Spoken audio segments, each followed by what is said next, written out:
Cerro Porteño perdió vergonzosamente contra General Caballero en la Copa Paraguay, y de los 4 objetivos que teníamos a principios de año, ahora solo no queda uno, el torneo clausura.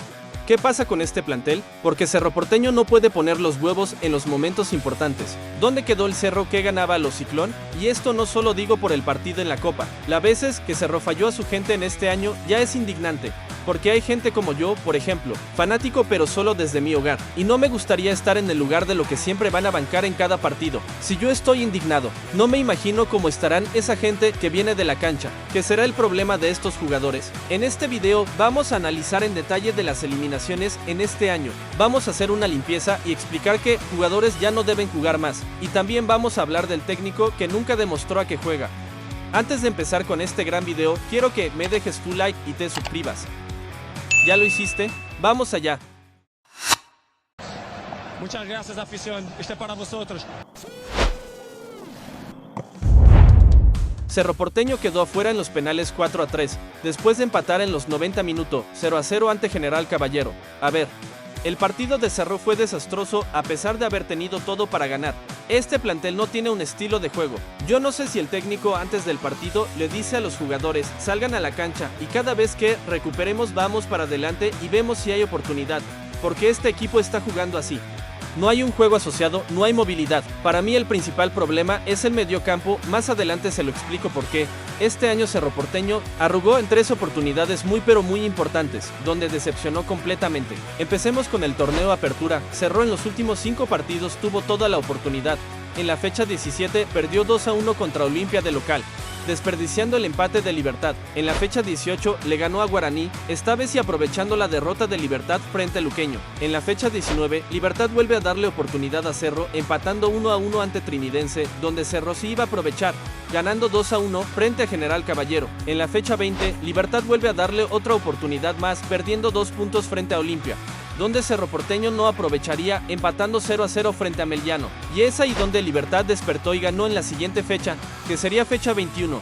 Acá es donde el sueño terminó para Cerro Porteño, porque empataría 1-1 frente a 2 de mayo, sin contar la última fecha, donde Libertad sacó 4 puntos de ventaja y donde se convirtió el campeón de la Apertura. Libertad nos dio todas las oportunidades que necesitábamos, y donde no pudimos aprovechar. Perdimos contra Olimpia de local, que no solo era el clásico, sino también era un partido que teníamos que ganar, no solo porque Olimpia no venía bien, sino también para pisar los talones a Libertad, que empató en esa fecha. En la fecha 20 y 21, Cerro perdió 4 puntos increíblemente, dejando servido a Libertad el campeonato. Ahora a ver si Cerro le ganaba a Olimpia como debía hacer con su gente, y ganar los 2 partidos donde empató. Cerro Porteño sería el campeón del torneo Apertura, viendo las oportunidades que le dio Libertad. En este torneo, cuando Cerro tuvo la presión de ganar como sea, el equipo arrugó y entró en desesperación. El segundo torneo que Cerro Porteño decepcionó fue en la Copa Libertadores. En los octavos de final, Cerro Porteño enfrentaba a Estudiantes de La Plata. A pesar de que clasificamos tristemente hasta a esa instancia, Cerro Porteño en la ida perdió nuevamente de local con su gente, 1-0, un partido donde el técnico Martínez quería cuidar el arco, y de tanto querer cuidar el arco, se olvidó de atacar, y para ser más desesperante, llegaba el penal de Estudiantes a los 90 minutos, donde terminaba una noche muy amarga, otra vez con la gente en casa. El partido de la vuelta lo dominó Cerro, pero sin hacer daño, donde el partido terminaría 0-0. A ver, no digo que Cerro Porteño si pasaba le iba a ganar a Flamengo. Lo que quiero decir es que Estudiantes era un equipo ganable y que si Cerro se lo proponía, lo podía ganar tranquilamente. Y una vez más, este equipo no dio la talla. Y por último, la Copa Paraguay, que a comparación de la Copa Libertadores uno se imaginaría que es mucho más fácil, pero no, para Cerro también es un torneo muy difícil. Otra vez una vergonzosa participación, donde Cerro no pudo ganar en los 90 minutos a General Caballero, y por penales mucho menos. El equipo fue muy triste. Un equipo que pensó solo en ganar y no en jugar. Parecía que los jugadores ya tenían en mente lo que iba a pasar en el partido. Entraron como loco para hacer el gol, sabiendo que si llegaba a los penales iban a perder. Y pasó eso completamente. La presión de ganar cambia este plantel completamente. Como ya saben algunos, yo juego al fútbol y uno de mis sueños es jugar en Cerro Porteño. Y les voy a hablar de un jugador muy específico que justamente juega en mi posición. Y le voy a dar un ejemplo de lo que yo haría en su lugar. A lo que voy es que yo sé lo que es un equipo de fútbol, sé lo que deben hacer los jugadores, tengo estudiado la parte táctica. Y voy a dar mi opinión de los jugadores que ya no deben jugar más, sacando los jugadores de la cantera de lado, porque los jugadores de la cantera siempre merecen tener oportunidades. Los 6 jugadores que merecen todavía seguir vistiendo esta hermosa camiseta para mi gusto es Alexis Martín Arias, a pesar de que en el clásico no fue su mejor partido. Blas Riveros, que para mi gusto es el mejor jugador de Cerro desde que llegó. Ignacio Aliceda también es uno de los jugadores que merece claramente seguir vistiendo la camiseta. Gustavo Velázquez es otro que merece seguir vistiendo la camiseta del Ciclón.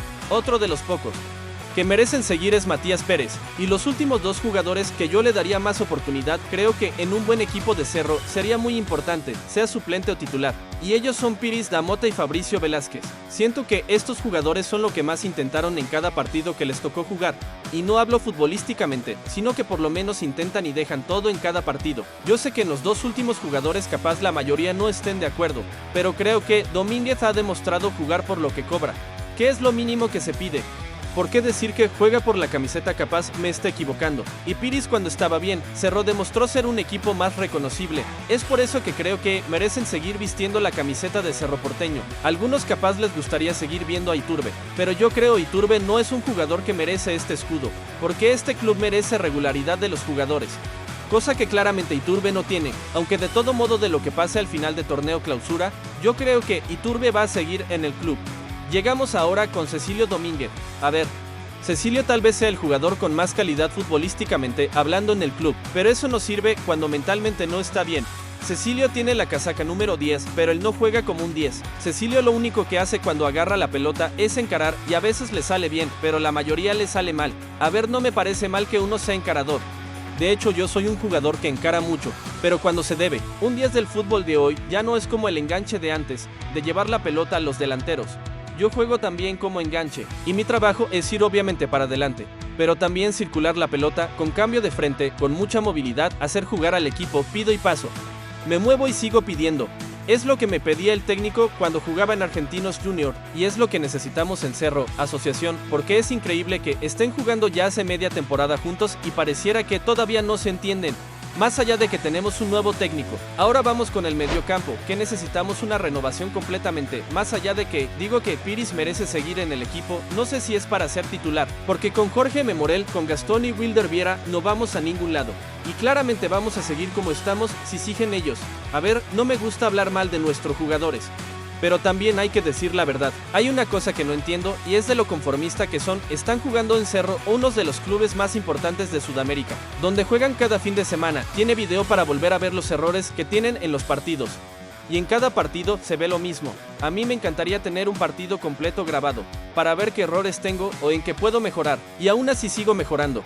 Yo por ejemplo sigo mucho a Pedri, es un jugador que conduce muy bien la pelota y hace jugar al equipo, y este ejemplo lo uso para seguir practicando en los entrenamientos, y es algo que no entiendo de los jugadores que tienen la gran oportunidad de jugar en clubes como Cerro Porteño, y es por eso que creo que los mediocampistas es el principal problema, y la culpa no es de los jugadores, la culpa es de los dirigentes, porque son ellos lo que eligen los jugadores. Y justo en este momento que estoy editando el video, Cerro Porteño acaba de ganar 2-1 a Nacional de visitante, un partido muy complicado donde Cerro lo dio vuelta. Cerro sigue sin jugar bien, Nacional tuvo 2 expulsiones que claramente fue una ayuda para mantener el resultado hasta el final. El estilo de juego de nuestro técnico Baba no convence para nada, juega normalmente con 4-4-2, con un juego muy directo y los laterales siendo muy importante con mucho sacrificio.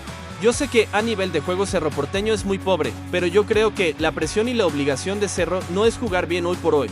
Yo creo que es ganar para salir campeón en el torneo clausura y terminar de la mejor manera la temporada pensando en las elecciones. Ahora sí, Cerro Porteño tendrá la gran oportunidad de alcanzar a Guaraní este domingo, en la nueva olla con la gente alentando como siempre, prácticamente para definir el campeonato. El Ciclón está obligado a ganar, de lo contrario nos vamos a despedir de la pelea. Pero hay que tener confianza y alentar al equipo. Será difícil, pero creo que es el momento perfecto para que el equipo vuelva a demostrar que si no se juega bien, con huevo lo podemos ganar. Bueno, hasta acá el video de hoy, déjanos tu opinión en la caja de comentarios. Espero que te haya gustado el video, si es así, déjame tu like y suscríbete para más. Nos vemos en el próximo video.